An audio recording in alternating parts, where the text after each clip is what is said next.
Are you sabotaging your career by actually being too career focused? This came up recently in a call I had with one of my clients, and I see this happen quite a bit actually, where very career driven professional people who are so focused on doing a great job at their job actually end up sabotaging their own careers, and they see other people getting promoted above them. They don't get the positions they want, and it's really weird because there are people who value work so highly in their lives, and they're so driven, and they're so focused, and they're working so hard and doing such great work. And then they start wondering, well, why is that person getting promoted and not me? What is wrong with me? Do I just have really bad luck? Do people just hate me? Like, what is going on? So I wanted to point out what often is the case when you're in that kind of a situation, and how one of my clients was able to pinpoint what was going wrong and how she was able to then start turning that around.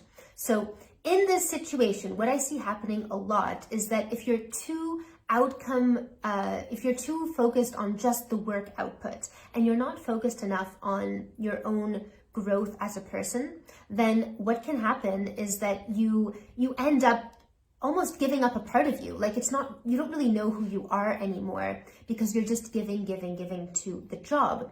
And you would think that that would be a good thing for your career, but what can happen is that you end up having, it shows up differently for different people, but you can actually end up having less of a personality. You can end up being less of a magnetic person. You can end up just being someone who other people are not really drawn to, or you seem too serious, or sometimes it can manifest as being too shy, or you're so focused on talking about the work, you forget to build rapport in meetings, you forget to connect with the people around you, or you haven't built that skill set.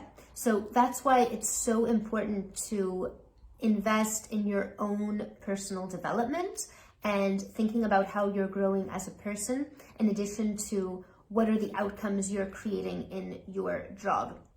It's a little bit counterintuitive sometimes, and if you're that kind of person, you might also feel like it's a bit selfish to put any kind of focus on yourself or take time out of your day to do, self-improvement type of work. But actually what we found is that your outcomes in your job hunt, in your career, in the types of positions that you get will be improved if you also have that component of self-growth and that focus on your personal goals in addition to your professional goals.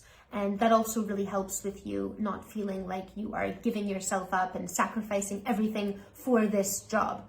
And that's why also in my program, we focus a lot on both sides of the coin. So the personal development, what's going on with you, what's important to you, who are you as a person, who is underneath all of that busy work and all of that workplace drama, like who is inside that's been waiting to come out, that hasn't had the scope or the capacity to even discover yourself.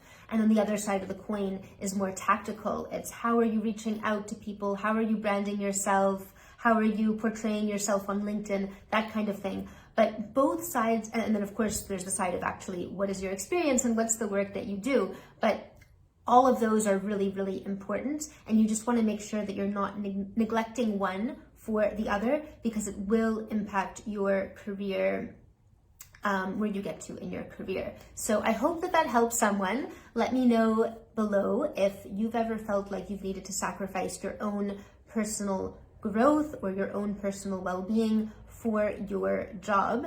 I'd love to hear your stories, and I will see you in the next video.